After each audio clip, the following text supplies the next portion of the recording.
Arestado ang rank number 6 most wanted person sa buong lalawigan ng Laguna sa ikinasang manhunt operation ng First Laguna Provincial Mobile Force Company. Kinilala ni Laguna PPO Acting Provincial Director, Police Colonel Sandro J. de la Cruz Tafalia, ang naarestong sospek na si Alias Lito, 32 taong gulang at residente ng San Pedro City, Laguna.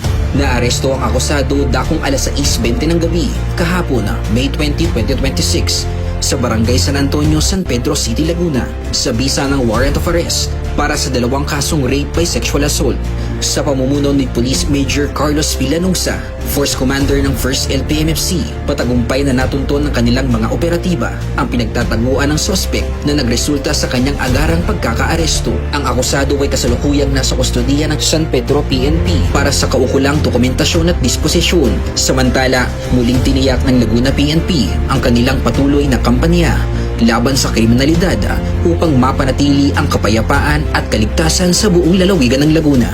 Mula dito sa Laguna Police Provincial Office, ako ang inyong PNN correspondent, Patrolman Giancarlo O. Calatin, alagad ng batas, tagataguyod ng Balitang Pulis.